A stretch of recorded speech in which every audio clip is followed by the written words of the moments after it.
көрінбес көңіліңді кім аясын? Күлесің, ойланасың, мұңаясың. Ертеңнен үміт күтіп көзіңді іліп, сағатқа қарап таңда оянасың. Адамзат қиялдайды, армандайды. Арманның бірі арбап, бір алдайды. Тәңірім пенде қылып жаратқасын, тілдеспей бір-бірімен тұра алмайды. Қазіргі қоғам басқа, заман бөлек. Қорқасың, ескерусіз қаланба деп. Іштегі запыранды шығаратын әйтеуір бір тілеулес адам керек. Өмірің қызық емес өзгелерге. Таппайсың, қажеттісін іздегенде. Тек қана оралады аяғыңа, домалап, тасың биік өрлегенде.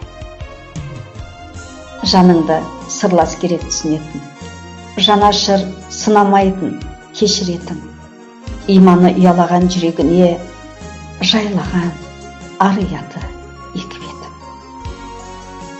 Сағынып мұңдашжанмен кесіккенде, не жетсін құпияңмен бөліскенге.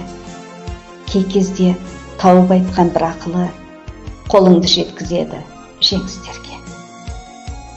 Күн сайын жүрмесең де көзің көріп, жүрген жөн бір-біріңе көңіл бөліп, сенімді серігіңе ақтарылсаң, қалады тұла бойың жеңілденіп.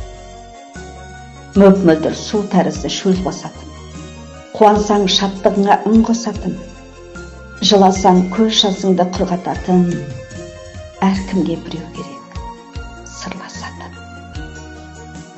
Әркімге біреу керек сырласатын. Авторы Зікра Қожаев. Оқыған Жақсыгүл Қосыбайқызы.